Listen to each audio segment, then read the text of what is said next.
মে মাসের গরমে যখন নাভিশ্বাস ওঠার অবস্থা, তখন আমি একটু নস্টালজিক হয়ে পড়েছিলাম পুরনো ভিডিও দেখে।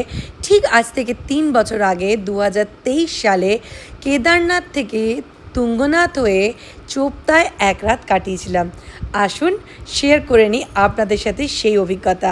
সাথে আছে মানাগ্রাম এবং বদ্রীনাথ ধামের পুরো ভিডিও। শেষ পর্যন্ত ভিডিওটা দেখতে থাকুন। এই টেন্টেই কাল রাতে আমরা ছিলাম। কোনো নেটওয়ার্ক এখানে নেই। নিচে আমরা যখন নামবো মানা ভিলেজ যাব তখন পাবো নেটওয়ার্ক। সো বেশ গরম তাম্বু, ভালোই বন্দোবস্ত। আমরা দুজন ছিলাম, দুটো মেয়ে ছিলাম। আমরা এই ঘাটে শুয়েছিলাম। ওই ঘাটগুলো আমাদের জামা কাপড় রাখতে সুবিধে হয়েছিল। তো এখন আমাদের যাওয়ার সময় হয়ে এসছে, তাই বেশি দেরি করা যাবে না। আর এই হচ্ছে তাঁবুর ওয়াশরুম। बढ़िया है बहुत ही। গরম জল ওরা দিয়ে দেয়। আপনারা যারা যারা আসতে চান চোপতাতে, প্লিজ এই টেন্টটা আপনারা এক্সপ্লোর করতে পারেন। Alpine camp. তো এটা হচ্ছে ওদের রান্নাঘর। আমি রান্নাঘরেও আপনাদেরকে নিয়ে যাব, দেখাবো। কি সুন্দর জায়গাটা দেখুন, কি ভালো লাগছে। কাল রাত্রিবেলা আমরা নাইট স্কাই শ্যুট করেছি। হচ্ছে তাঁবু, ওপরে পুরো ফরেস্টের মাঝখানে তাঁবু। এখানে সব বসে আড্ডা মারছে। আর এই হলো পরাঠা, আলুর পরাঠা উইথ আচার। আলুর পরাঠা একটা নিয়ে নিলাম।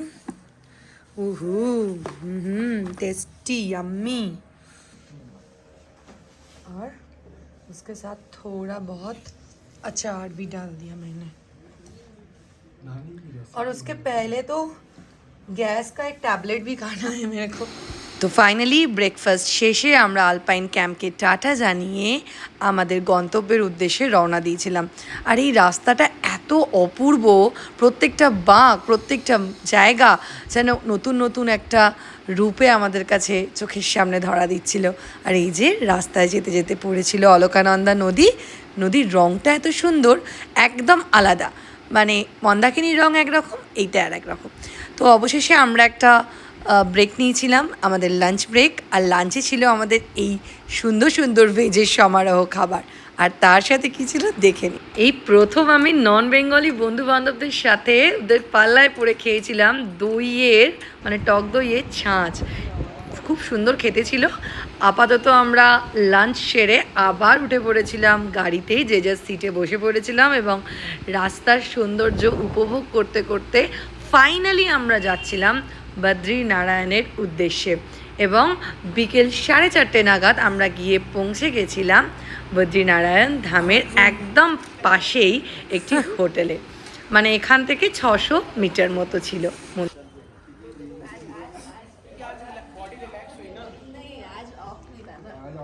तो मसल्स को भी सोचने समझने की ताकत, मसल्स को रिलैक्स मिला ना। चलो परेशान करने के बाद आज ट्रेक कर रहा था। आज क्या हो गया? मुझे प्रमोशन चाहिए। আমাদের দুজন মহিলার জন্য এই ঘরটা বরাদ্দ। এই খাটটা আমার, আর এই খাটটা হচ্ছে স্বপ্নিলির। এটা আমার খাট, এটা স্বপ্নিলির খাট। আর ঘরটা বেশ ভালোই বড়। এই যে ওয়াশরুম, গিজার রয়েছে, খুবই ভালো। চলো আমরা রেডি হয়ে নিয়ে এবার চটপট শাড়ি পরে আমরা যাব মন্দিরে পুজো দিতে। সো দেখা হচ্ছে। आधा किलोमीटर तो 10 किलोमीटर के बड़े वही तो। जय बाबा बद्रीनाथ जी की जय।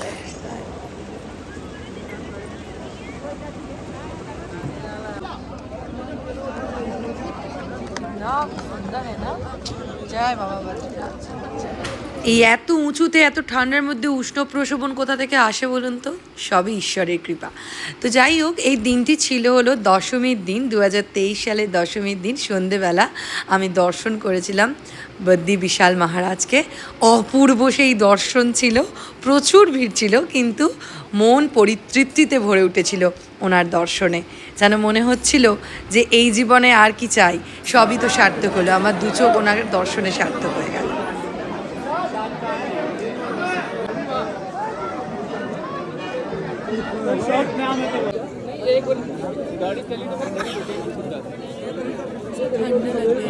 ফাইনালি দর্শন করে বেরোতে বেরোতে প্রায় ঘড়ির কাঁটায় বেজে গেছিল রাত্রির 8টা।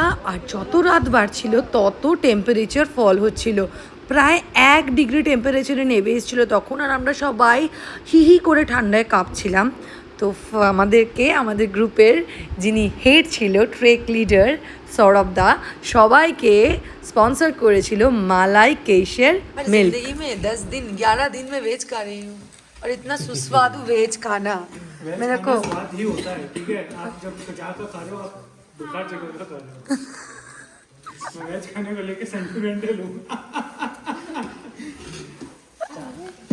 चंद्रयान जाने का थोड़े दिनों बाद उसकी भी ट्रिप बना रहे हैं। बहुत बढ़िया खाना है, चले best of the lot. Manjulika तेरा टाइम आने वाला है, आम नीचे तो मार छिन छिन छिन। Good morning everyone.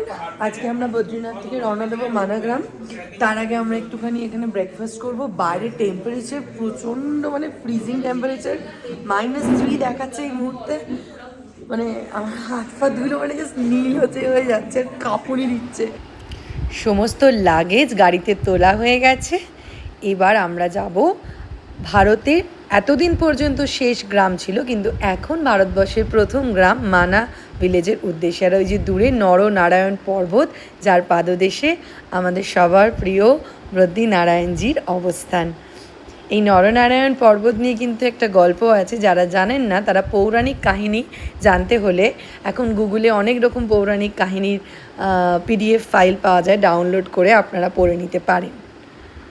তো বদ্রীনাথ ধাম থেকে প্রায় সকাল 10টা নাগাদ আমরা যাত্রা শুরু করে 10:30টার মধ্যে এসে পৌঁছে গেছিলাম মানা গ্রামে। আর এইখান অবধি গাড়ি শেষ আসে, এখানে পার্কিং করে টিকিট কেটে তারপরে ঢুকতে হয় মানা গ্রামে। এবং গ্রামটি পুরোটাই পায়ে হেঁটে দর্শন করতে হয়। এবং গ্রামটিতে কী কী দেখলাম আমরা সবটাই আপনাদের সাথে শেয়ার করছি, দেখতে থাকুন। কিন্তু আমরা বসুধারা ফলস যেতে পারিনি, কারণ ওই যে আখরি চায় কা দোকান ওই অবধি আমাদের পারমিট পেয়েছিলাম, যেহেতু বড় গ্রুপ ছিল। তারপরে আর আমরা পারমিট পাইনি। তো দেখে নিন।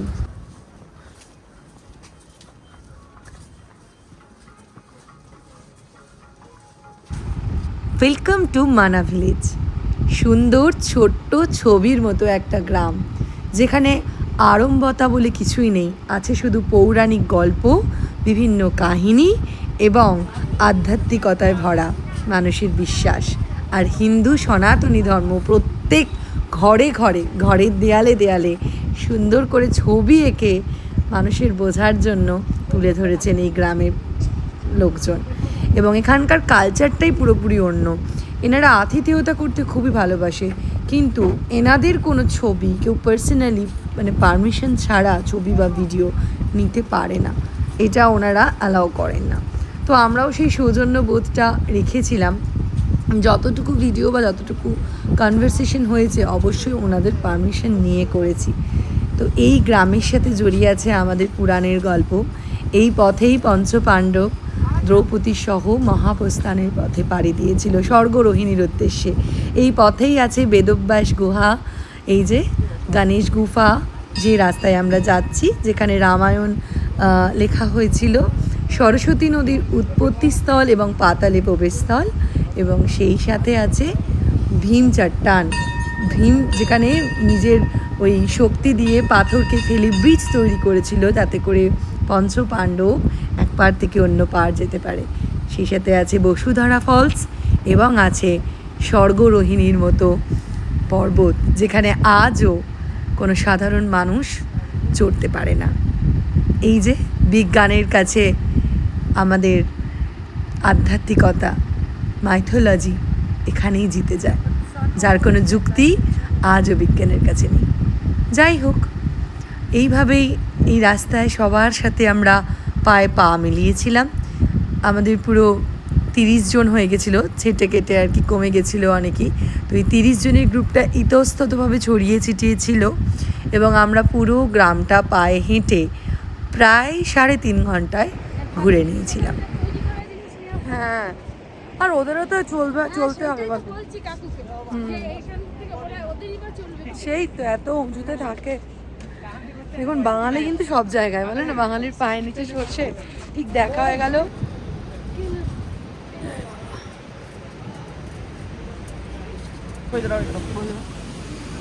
उधर देख, अभी पहले हाँ। देख, फिर बाद में दोबारा शॉट दे देंगे बनाने नहीं के लिए। नहीं तुम्हारे पास टाइम नहीं है ना। देखो हाँ। वो सरस्वती नदी आ रही है ऊपर चढ़ रहा वो तो छोड़ा था भाई वाली निकल जा रही है, वो है लखनऊ। अच्छा वो अलग कर लो।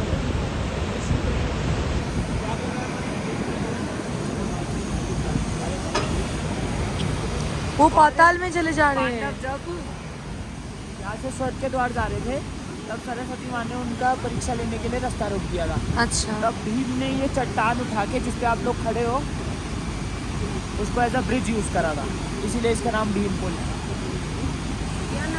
ভীমপুল। हो गया।